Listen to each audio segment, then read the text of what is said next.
ধর্মগঞ্জ। বাবুর নামটা? সুপ্রিয় দর্শক, আসসালামু আলাইকুম। আপনাদেরকে প্রীতি ও শুভেচ্ছা জানিয়ে শুরু করছি আজকের প্রতিবেদন। দর্শক, আজ আমরা আপনাদেরকে নিয়ে এসেছি নারায়ণগঞ্জ। রয়েছে মধ্য ধর্ম পাড়া, রয়েছে এই ঝর্ণা বোন তার একমাত্র সন্তানকে নিয়ে খুবই বিপাকে পড়ে আছেন। আসলে নিজের সংসারই যেখানে চলে না, সেখানে নিজের এই সন্তানটি রয়েছে মরণ বেদি, ক্যান্সার আক্রান্ত হয়েছে। আমরা এই বোনদের কাছ থেকে জানবো যে তার এই সন্তানের কিভাবে রোগটি ধরা পড়লো এবং কিভাবে জানতে পারলেন যে ক্যান্সারে আক্রান্ত অবস্থায় আজ যিনি যখন এসে মায়ের সাথে খেলাধুলা করবেন, আজ তার বেডে পড়ে শুয়ে থাকতে হলো। কোনো কথাই বলছেন না, নিশ্চুপ হয়ে গেলেন এই সন্তানটি। আমরা শুনবো এই বোনের কাছ থেকে। চলুন দর্শক, কথা বলি ঝর্ণা বোনের সাথে। আসসালামু আলাইকুম। আসসালামু আলাইকুম। কেমন আছেন বোন আপনি? ভাইয়া বেশি ভালো না, ছেলেটার অবস্থা খারাপ তো, তাই। কি হয়েছে আমাদেরকে একটু বোন বলবেন? আমার ছেলেটার ব্লাড ক্যান্সার। মানে আমার বিয়ের পর আমি আর কি, আমার স্বামীর আর্থিক অবস্থা ভালো না, আমার বাবার বাড়ির আর্থিক অবস্থাও ভালো না। আমার বিয়ের পর আমি গার্মেন্টসে চাকরি করতাম। তারপরে আমার বাবু হইলো। বাবু হওয়ার পরে বাবুর 2 বছর বয়সে আমি বাবুকে আমার আম্মুর কাছে রাইখা, মাদারীপুরের শিবচর মাদারীপুর থানা যেখানে রাইখা, তারপরে আমি গার্মেন্টসে চাকরি করছি। চাকরি করার পর আমার বাচ্চার স্কুলে ভর্তি করছি। তারপরে আমার বাচ্চাকে স্কুলে ভর্তি করার পরে আমি গার্মেন্টসে চাকরিতে লাগি। 7 বছর বয়সে আমার ছেলেটার ব্লাড ক্যান্সার, 7 বছর বয়সে ব্লাড ক্যান্সার ধরা পড়ছে। ধরা পড়ার পর Dhaka medical, Bangabandhu Dhaka medical PG হসপিটালে আমি চিকিৎসা চালাইতেছি। কিন্তু আমার অবস্থা এতই খারাপ যে আমি চিকিৎসা করতে পারতেছি না। মানুষের রাস্তায় রাস্তায় ভিক্ষা করতেছি। আপনি আপনার এই সন্তানকে নিয়ে আপনি রাস্তায় ভিক্ষা করছেন? জি, রাস্তায় রাস্তায় ভিক্ষা করতেছি, কিন্তু সেই টাকা আমার চিকিৎসা চলতেছে না। তো বোন, আপনার এই সন্তানের রোগটা আসলে কিভাবে নির্ণয় করলেন, কিভাবে বুঝতে পারলেন যে না আপনার সন্তানের ব্লাড ক্যান্সার? জি, আমার সন্তান, আমি যখন গার্মেন্টে চাকরি করি, আমার মা ফোন করে আমাকে বলতেছে যে ওরা 105 জ্বর আসছে। জ্বর আসার পর হাত পা বাঁকা হয়ে গেছে। বাঁকা হয়ে যাওয়ার পরে এই জায়গায় টিউমার হয়েছে, মানে কানের পিঠে টিউমার হয়েছে, বড় টিউমার হওয়ার পরে ও আর কোনো হাত পা কোনো কিছু বাঁকা হয়ে যাওয়ার পর আর লড়াচড়া করতে পারে না, উঠে বসতে পারে না, কিছু করতে পারে না। তারপরে আমার ছেলের অবস্থা খারাপ। আমি দেশে যাওয়ার পরে আমার ছেলেকে নিয়ে আসছি। নিয়ে আসার পরে ঢাকা মেডিকেল নারায়ণগঞ্জ মেডুনগরে ব্লাড পরীক্ষা করার পর ধরা পড়ছে ব্লাড ক্যান্সার। ব্লাড ক্যান্সার ধরার পর ঢাকা পিজি হসপিটালে আমাকে পাঠানো হয়েছে। সে জায়গায় টিবুলোকে ভর্তি ছিলাম। টিবুলোকে ভর্তি, করোনা টেস্ট করছি। করোনা টেস্ট করার পরে ভর্তি ছিলাম। ভর্তি অবস্থায় আমার বাচ্চাকে কেমো দেওয়া হয়েছে। এখন ডাক্তারে বলছে, আফিকুল ইসলাম, অধ্যাপক ডাক্তার আফিকুল ইসলাম বলছে যে 4 বছর যাবৎ চিকিৎসা টানা চলবে। কিন্তু ডাক্তার বলছে আল্লাহর রহমতে সুস্থ হবে। কিন্তু আমি টাকার জন্য আমি পারতেছি না। আমি খুব অসহায়, আমি খুব গরিব অসহায়, কিন্তু আমি টাকার জন্য পারতেছি না চিকিৎসা করতে। আমি সবার কাছে আকুল আবেদন করে জানাইতেছি আমার ছেলেটার জন্য সবাই দোয়া করবেন এবং সাহায্য সহযোগিতা করবেন। আজকে তো আপনি হসপিটাল পিজি হাসপাতালে গিয়েছেন, এই নারায়ণগঞ্জ থেকে এত দূর, আজকে লকডাউনের মধ্য থেকেও আপনি হলো পিজি হাসপাতালে গিয়েছেন। তো সেখানে হাসপাতালে কি করলেন আপনি? ডাক্তার কি বলছে আজকে? ডাক্তার বলছে করোনার চাপ দেখে ডাক্তারের সিরিয়াল পাইনি। অনেক কষ্ট করে গেছি, এখান থেকে অনেক জার্নি করে গেছি। রুগীটা অসুস্থ, কেমন সিরিয়াল দেওয়ার কথা ছিল কিন্তু আমি দিতে পারি নাই। ডাক্তার বলছে আজকে হবে না, তাই আমি আবার ফিরে আসছি। তো বোন, কয়টা কেমো দিতে হবে? এখন যাবত আছে 11টা কেমো আছে, 11টা কেমো আছে, কিন্তু আমি 11টা কেমো এখন দিতে পারতেছি না, টাকার খুব সমস্যা। এক একটা কেমো দিতে কত টাকা লাগবে একটু যদি বলেন? 16,000 টাকা করে পড়তেছে এক একটা কেমো। 11টা কেমো দিতে হবে আপনার সন্তানকে। কতদিন পর পর বোন? জি, 3 দিন পর পর। 3 দিন পর পর মানে হলো, মানে কেমো দিতে হবে একটা করে। এমন দিতে হবে 11টা কেমো।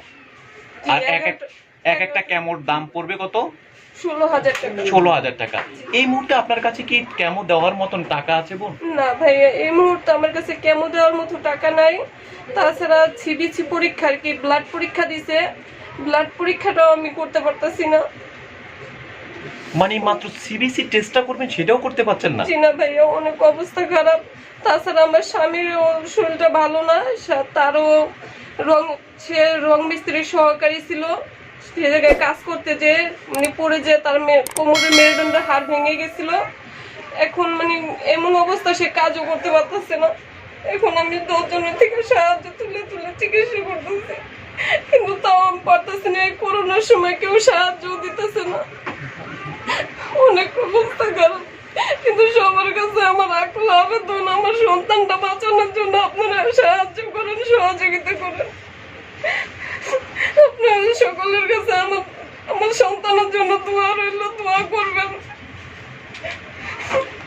মানে আপনার এই সন্তান মানে যে ক্যান্সারে আক্রান্ত হয়েছে বোন, এটা কতদিন পর এই ভুগতেছে এই রোগটাতে? আজকে 9 মাস ধরে ভুগতেছে। 9 মাস ধরে। এই যে বোন, আমাদের নাম্বারটা আপনি কিভাবে পেলেন একটু বলবেন? ভাই আপনাদের নাম্বারটা আমি ইসের থেকে এমনি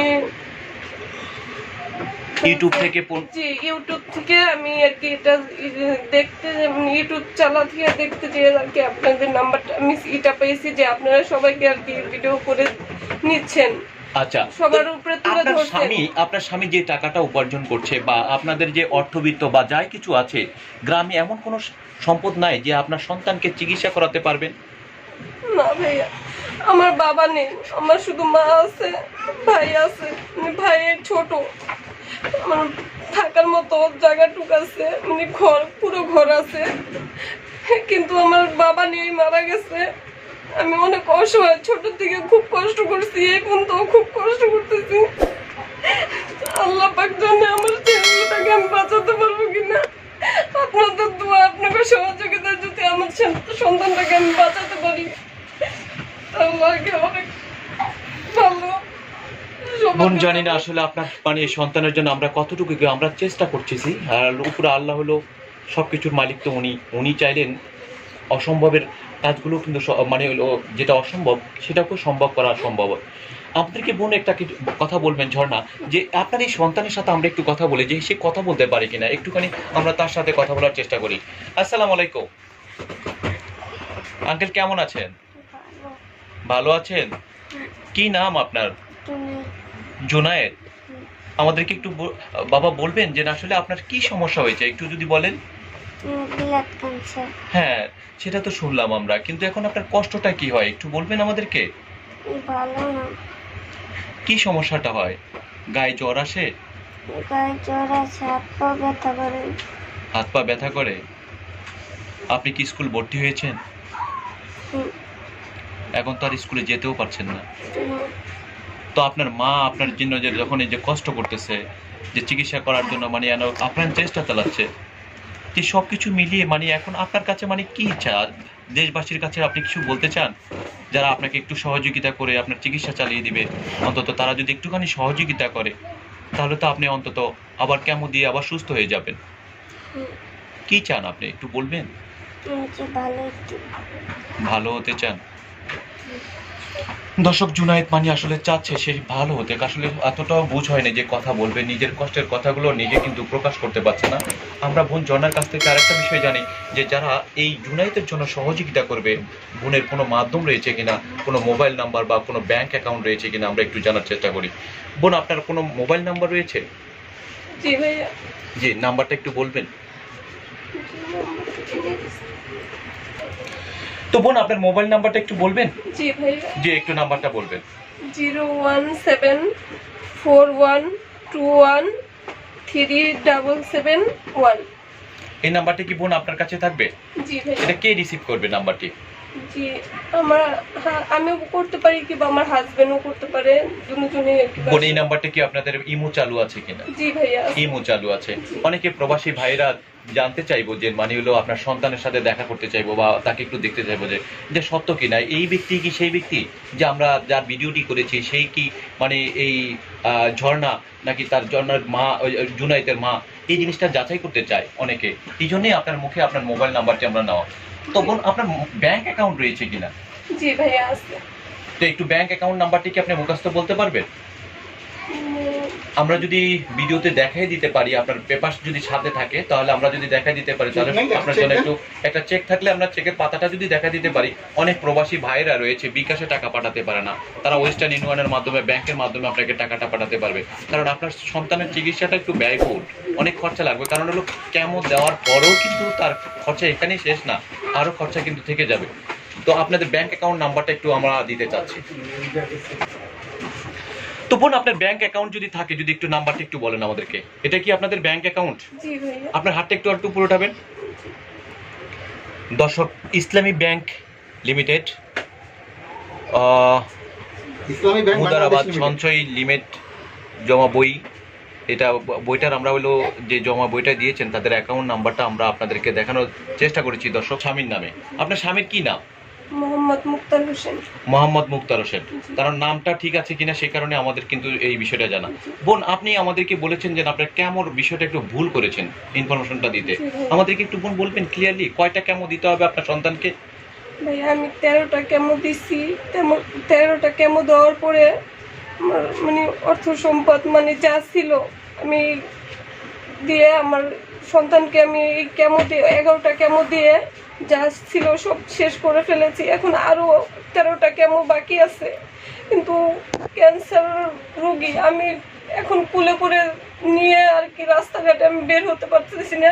10 জনের কাছ থেকে সাহায্য তুলবো, কিন্তু যার ঘরে ক্যান্সারের রোগী আছে সে একমাত্র বুঝতে পারে যে তার কত কষ্ট। কিন্তু এখন তো আমি পারতাছি না আমার সন্তানটাকে নিয়ে বের হতে।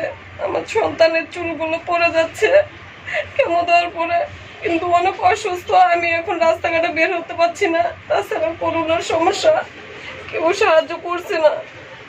এখন আমার কাছে অর্থ সম্পদ কিছুই নেই যে আমি সন্তানটাকে বাঁচাবো। তাই আপনাদের কাছে আমার আকুল আবেদন, অনুরোধ, আপনাদের কাছে আমি 2 হাত পেতে সাহায্য চাইতেছি, আমাকে অনেক সাহায্য সহযোগিতা করবেন। দর্শক, আপনারা শুনলেন মানে এই বোন ঝর্ণার কাছ থেকে তার মানে একমাত্র সন্তান যে জুনায়েতের জন্য মানে হলো তিনি কিভাবে রাস্তায় এই কেমো দেওয়া, সেই সন্তানটির কতটা ব্যথা বেদনা নিয়ে কষ্টে থাকে। কোনো পরিবারে যদি ক্যান্সারের রোগী আক্রান্ত হয়ে থেকে থাকেন, তার যদি কেমো দেওয়া থাকে, তাহলে সে বলতে পারবে যে কেমো দেওয়ার রোগীটা তখন কতটা ছটপট করে ব্যথায় কাতর হয়ে থাকে। আসলে যখন কেমোটা দেওয়া হয় সেই সময়টা কতটা কষ্ট হয়। কিন্তু এই সন্তানকে নিয়েই এই বোনটি রাস্তায় ভিক্ষা করেন। আসলে এই সন্তানকে কোলে নিয়ে এখন এই লকডাউন অবস্থান যেখানে রাস্তায় তেমন লোকজন থাকে না, সেখানে ভিক্ষাটা বা কতটা পাবেন? জি ভাইয়া, আমি সাহায্য এখন তুলতে পারতেছি না, মানে বাচ্চাটা খুবই অসুস্থ, আমার কান্দে করে আমি নিয়ে হাঁটতে পারতেছি না। বিদেশি প্রবাসী ভাইদের কাছে অনুরোধ, আমাকে কিছু সাহায্য করেন যাতে আমি আমার সন্তানটাকে বাঁচাতে পারি। আমার সন্তানটার জন্য বোন, আমরা আপনার কাছে আরেকটা বিষয় জানতে চাচ্ছি। কারণ হলো অনেক মানে লোক আছে যে অসুস্থতার কথা বলে মানে অনেকের মানুষের দেশ এবং দেশের বাইরে যা ভাই বোন রয়েছেন প্রবাসী এবং দেশের, তাদেরকে অনেক ঠকানো হচ্ছে। আমরা কিন্তু আপনার এই সন্তানের যে পেপারসগুলো রয়েছে আমরা একটুখানি দেখাতে চাই এক নজরে।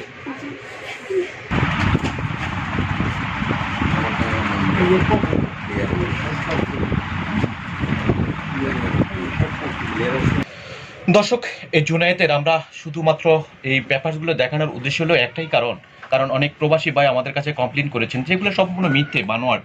আমরা সেই জিনিসগুলো দেখানোর চেষ্টা করছি। যে পিজি হাসপাতালে ভর্তি ছিল সেই বিষয়গুলো আমরা আপনাদেরকে একটু দেখাই, যে তাকে কেমো দেওয়া হয়েছিল, তাকে ব্লাড দেওয়া হয়েছে, সেই সব বিষয়গুলো আমরা আপনাকে এক এক করে দেখানো। এখানে অসংখ্য কাগজ দর্শক রয়েছে, আমরা আপনাদেরকে যদি একটুখানি দেখাই আপনারা দেখতে পারবেন। এখানে জুনায়েদকে প্রায় 13 থেকে 14 ব্যাগ ব্লাড দেওয়া হয়েছে। আপনারা যদি এই পেপারসগুলো দেখলেই বুঝতে পারবেন দর্শক। কারণ মিথ্যে তো মানুষের অনেক কিছু করানো যায়, কিন্তু এই এতটা সত্য বিষয়গুলো আপনারা কিভাবে বুঝবেন দর্শক? এই যে দেখুন। আর পাশাপাশি দর্শক এই যে এখানে রয়েছে অসংখ্য হসপিটালের পেপারস রয়েছে, আমরা আপনাদেরকে একটু দেখানোর চেষ্টা করি যদি আপনারা একটুখানি ধৈর্য সহকারে দর্শক দেখুন। কারণ এই সন্তানের মানে তার চেহারার দিকে তাকালে আপনারা বুঝতে পারবেন যে কতটা একটা নিষ্পাপ একটা সন্তান, তার ভবিষ্যৎ মানে কোথায় সেটা এখনো সে নিজেও জানে না, মানে সে নিজে কতটা কষ্টে আছেন। এই পর্যন্ত তাকে 11টি কেমো দেওয়া হয়েছে, আরও 13টি কেমো দেওয়া হয়। কারণ এই বোনটি কথা কখনোই ক্যামেরার সামনে বলেন নাই, কিন্তু বলতে গিয়ে নিজের কথাগুলো নিজে ভুলে যাচ্ছেন, এক এক করে কিন্তু তিনি বলতেছেন। তো বোন, এই পর্যন্ত কতগুলো ব্লাড মানে কত ব্যাগ ব্লাড দেওয়া হয়েছে? 14 ব্যাগ দেওয়া হয়েছে ব্লাড, 14 ব্যাগ দেওয়া হয়েছে। ওর শরীরে কি ব্লাড থাকতেছে না? জি না, ব্লাড শুকিয়ে যায়, ব্লাড ওর ভিতরে শুকিয়ে যায়, ব্লাড শর্ট পড়লে ব্লাড দেওয়া লাগে। এই যে আপনি আজকে সিবিসি টেস্ট করতে গিয়ে আপনার সিবিসি টেস্টটা বন্ধ করতে পারেন নাই, কারণটা কি? ওটা মানে ডাক্তার ঠিক মতো বসছে না, চেম্বারের ডাক্তার ঠিক মতো করোনার চাপ দেখে বসছে না। আমি টাকার জন্য আর কি পারতেছি না চিকিৎসাটা করতে। টাকার জন্য পারতেছেন না? জি। তো বোন, আপনার যে বিকাশ নাম্বারটি, যে নাম্বারটি বলেছেন, সেটা কি বিকাশ নাম্বার? জি, আমার বিকাশ নাম্বার। জি, বিকাশ নাম্বার। আপনার ভোটার আইডি কার্ড আছে? জি আছে। আপনার স্বামীর আছে? জি আছে। দর্শক, আমরা এক নজরে একটুখানি এই যে বোন ঝর্ণার, মানে যেটার নাম ঝর্ণা, সেই ঝর্ণার যে বিকাশ নাম্বারটি বলেছেন এবং মানে তার যে ভোটার আইডি কার্ডটি রয়েছে, আমরা অনেকে ওয়েস্টার্ন ইউনিয়নের মাধ্যমে টাকা পাঠাতে চান। আমরা বোনের এই ঝর্ণার মানে হলো ভোটার আইডি কার্ডটির ছবি দেখানোর চেষ্টা করছি। পাশাপাশি রয়েছে তার স্বামী, তার স্বামীর হলো মুক্তার হোসেন, মোহাম্মদ মুক্তার হোসেন। আমরা দর্শক একটুখানি নামটি আপনাদেরকে, ক্যান্সার আক্রান্ত রোগী যারা থাকেন তারা কিন্তু অনেক কষ্ট পান, অনেক দুঃখ পান। কারণ হলো তাদের কেমো দেওয়ার পর পুরো শরীর মানে বিষাক্ত, মানে হলো একটা সাপের বিষের মতন মানে তার শরীরটা মনে হয়। কারণ আমার পরিবারেও একজন ক্যান্সারের রোগী রয়েছে, আমি সেই থেকেই আমি বুঝতে পারি যে আমার মা কতটা কষ্ট পাচ্ছেন। কারণ তো ছোট একটি মানুষ। বোন, আমাদেরকে আরেকটা বিষয় বলবেন যে এখন এই মুহূর্তে যে আপনি যে রাস্তাঘাটে যে ভিক্ষা করার জন্য যে টাকা উপার্জনের জন্য যাচ্ছেন, সে থেকে আপনি প্রতিদিন কত টাকা পেতে পারেন? ভাইয়া, এখন কেউ দিতে চাচ্ছে না। তাছাড়া আমি বাচ্চাটা কুলে করেও হাঁটতে পারতেছি না। আর মানে ভিক্ষা সাহায্য চাই, কিন্তু 300-400 টাকা ছাড়া বেশি উঠে না। মানে এখন রাস্তাঘাটে মানুষজন নেই, আর আমি বাচ্চাটা কুলে করেও মানে হাঁটতে পারতেছি না। মানে বাচ্চাটা আমার খুব কষ্ট হয়, বাচ্চাটা কুলে রাখতে রাখতে আমার বুকটা ব্যথা করে, হাঁটতে পারি না। দেশবাসীর কাছে আপনি কি চাচ্ছেন? আমি দেশবাসীর কাছে আমার সন্তানের জন্য আমি সাহায্য ও সহযোগিতা চাচ্ছি। আমাকে একটু সাহায্য ও সহযোগিতা করুন। আমার সন্তান, একটা মাত্র সন্তান, আমার সন্তানটার বাঁচার জন্য আপনারা আমার ছেলেটারা আমার মুখের দিকে চেয়ে আমাকে একটু সাহায্য ও সহযোগিতা করেন। দর্শক, আপনারা শুনলেন এই বোন ঝর্ণার কাছ থেকে তার জীবনের মানে কষ্টের আমার কথাগুলো। ছেলেটার জন্য অনেক দোয়া করবেন, আপনাদের সবার কাছে দোয়া রইল। আমার ছেলেটার জন্য, বাচ্চার জন্য দোয়া করবেন সবাই, যাতে আমার ছেলেটা সুস্থ ও স্বাভাবিক জীবনে ফিরে আসে। ধন্যবাদ বোন। দর্শক, দেশ এবং দেশের বাইরে যারা আমাদের প্রতিবেদন দেখছেন, আপনাদেরকে আমরা আর মানে দীর্ঘায়িত করবো না। এই ভিডিওটির মধ্য থেকে আমরা বিদায় নিব। কারণ হলো আমরা চেষ্টা করবো যে এই বোনটি এই আমাদের ভিডিওর মাধ্যমে সোশ্যাল মিডিয়া থেকে কতটুকু সহযোগিতা পেয়েছেন আমরা আপডেট আবার একটি প্রতিবেদনের মাধ্যমে জানিয়ে দেওয়ার ব্যবস্থা করব। দর্শক, ভালো থাকবেন, সুস্থ থাকবেন। পরিশেষে আপনাদের কাছে একটি কথা বলবো, আপনারা 5 ওয়াক্ত নামাজ পড়বেন এবং দিন শেষে ভালো কাজ করার চেষ্টা করবেন এবং এই রমজান মাসে সবাই রোজা থাকার চেষ্টা করবেন এবং দিন শেষে ভালো কাজের সাথে সম্পৃক্ত থাকার চেষ্টা করবেন। আসসালামু আলাইকুম ওয়া রাহমাতুল্লাহি ওয়া বারাকাতুহু।